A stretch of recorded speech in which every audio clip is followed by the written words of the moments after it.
ఎంత దారుణం అంటే ఇది, ఈ బనకచెర్ల ప్రాజెక్టు కనుక జరిగితే గోదావరి జలాలలో తెలంగాణ యొక్క హక్కులు శాశ్వతంగా హరించిపోతాయి. ఈ విషయం తెలుసు, ముఖ్యమంత్రి గారికి తెలుసు, ఉత్తమ్ కుమార్ రెడ్డి గారికి తెలుసు. అయినా అటెండ్ అయినరు, అయినా పోయినరు. పోయి ఉల్టా సన్మానాలు చేయించుకొని దండలు వేయించుకొని నీళ్లు అప్పనంగా అప్పచెప్పి వెనక్కి రావడం జరిగింది.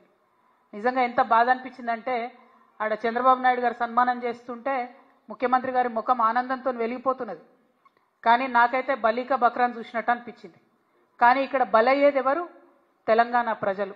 తెలంగాణ ప్రజల యొక్క హక్కులు, గోదావరి నదీ జలాల్లో శాశ్వతంగా హక్కులు కోల్పోతాం. ఇది వాస్తవం, ఇది జరిగింది అక్కడ.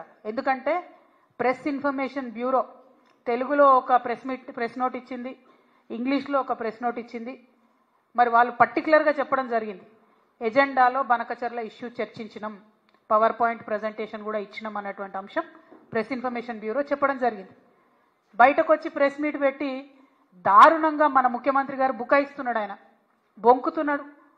అరే జరగనే లేదు, వాళ్ళు అడిగితే కదా మేము కట్టేది. ఎంత దారుణం ఇది! ఇంత సిగ్గులేనితనం ఉంటుందా?